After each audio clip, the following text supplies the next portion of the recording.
Hello friends, welcome back to Lakshmi சில்லம். இன்னைக்கு நம்ம வீடியோவில் ஒரு ஸ்வீட் ரெசிபி தாங்க பார்க்க போகிறோம். தேங்காய் பர்பி எப்படி பண்ணுறதுன்னு பார்க்கலாங்களா? வீட்லேயே சிம்பிளான இன்க்ரீடியன்ட் வச்சு சூப்பராக ரெடி பண்ணிடலாங்க. கண்டிப்பாக நீங்களும் ட்ரை பண்ணி பாருங்கள். பார்க்கவே எவ்வளோ சூப்பராக இருக்குது. இப்போ வாங்க எப்படி பண்ணுறதுன்னு பார்க்கலாம்.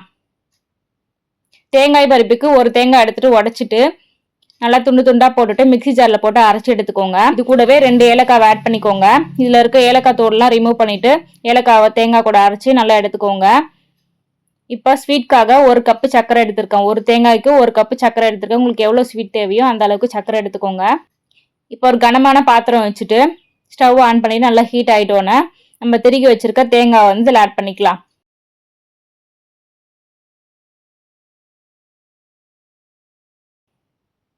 ஆட் பண்ணிட்டு நல்லா வதக்கிட்டே இருங்க.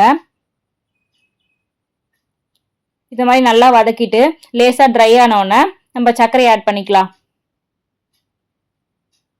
இப்போ இது கூட சர்க்கரையை ஆட் பண்ணிட்டு தேங்காயும் சர்க்கரையும் நல்லா மிக்ஸ் ஆகிற மாதிரி நல்லா ஃப்ரை பண்ணிக்கோங்க.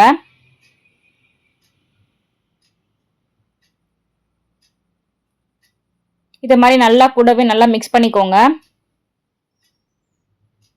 அடுப்பை வந்து மீடியம் ஃப்ளேமில் வச்சுட்டு இதை மாதிரி நல்லா மிக்ஸ் பண்ணிகிட்டே இருங்க. இதில் வந்து சர்க்கரை நல்லா உருகி பாகு மாதிரி வரும். அந்த ஸ்டேஜில் வந்து நல்லா மிக்ஸ் பண்ணிவிட்டு ஃப்ரெண்ட்ஸ், இந்த சேனல் நீங்கள் இன்னும் சப்ஸ்கிரைப் பண்ணலாம், மறக்காமல் சப்ஸ்கிரைப் பண்ணிக்கோங்க. பாருங்கள், சர்க்கரை வந்து நல்லா பிரிஞ்சு சூப்பராக உங்களுக்கு பாகு மாதிரி வந்துடுச்சு. இது மாதிரி நல்லா ஃப்ரை பண்ணிக்கோங்க. நல்லா வதக்கிட்டு இப்போ நம்ம இதில் வந்து ஊற்றுறதுக்காக தட்டில் வந்து பட்டர் ஷீட் அப்படின்னா இந்த மாதிரி ஒரு தட்டை எடுத்துகிட்டு நெய் அப்படின்னா எண்ணெய் வந்து மிக்ஸ் பண்ணிக்கோங்க. நல்லா தடவிட்டு தட்டை வந்து ரெடி பண்ணி வச்சுக்கோங்க. இப்போ இது கூடவே நெய் அப்படின்னா ஆயில் சேர்த்துக்கோங்க. 2 ஸ்பூன் நெய் அப்படின்னா 2 ஸ்பூன் ஆயில் சேர்த்துட்டு நல்லா மிக்ஸ் பண்ணிக்கோங்க. அப்போ உங்களுக்கு ஒட்டாமல் வரும். இந்த மாதிரி நல்லா ஃப்ரை பண்ணிவிட்டு ஓரளவுக்கு உங்களுக்கு வந்து நல்லா கெட்டியாக வரும். இது மாதிரி நல்லா கெட்டியாக வந்தோன்னா நம்ம தட்டில் எடுத்து ஊற்றிக்கலாம். ரொம்பவே ஈஸியான ரெசிபிங்க. கண்டிப்பாக நீங்களும் ட்ரை பண்ணிவிட்டு கமெண்ட் செக்ஷனில் ஷேர் பண்ணிக்கோங்க. இப்போ வந்து நம்ம ரெடி பண்ணி வச்சுருக்க தட்டில் வந்து இதில் கொட்டிடலாம். இதில் வச்சுட்டு நல்லா ஒரு ஸ்பூன் வச்சுட்டு நல்லா ஃப்ளாட்டாக தட்டிக்கோங்க. இதை மாதிரி நல்லா ஃப்ளாட் பண்ணிவிட்டு கத்தியை வச்சு நம்ம கட் பண்ணிக்கலாம்.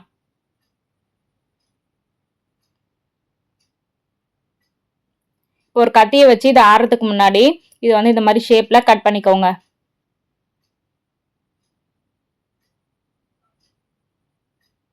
கொட்டிட்டு உடனே கட் பண்ணிக்கோங்க, அப்படின்னா உங்களுக்கு கெட்டியாயிடும். இப்போ இது மாதிரி ஷேப்பில் எல்லாத்தையுமே கட் பண்ணிக்கோங்க.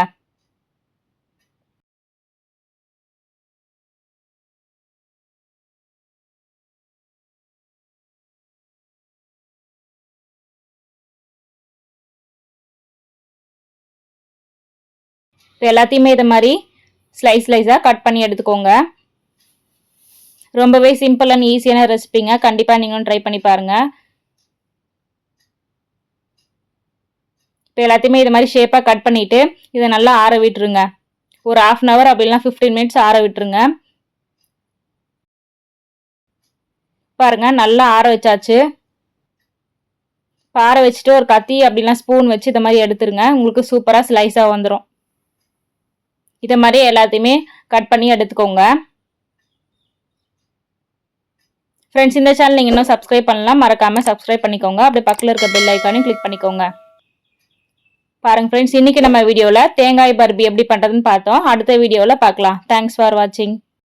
மறக்காமல் லக்ஷ்மி சில்லம் சேனலை சப்ஸ்கிரைப் பண்ணுங்கள், லைக் பண்ணுங்கள், ஷேர் பண்ணுங்கள், கமெண்ட் பண்ணுங்கள். மறக்காமல் அந்த பெல் ஐக்கானை கிளிக் பண்ணி ஆல் போட்டு ப்ரெஸ் பண்ணிக்கோங்க. நம்ம அடுத்த வீடியோவில் பார்க்கலாம். தேங்க்ஸ் ஃபார் வாட்சிங். Keep supporting us.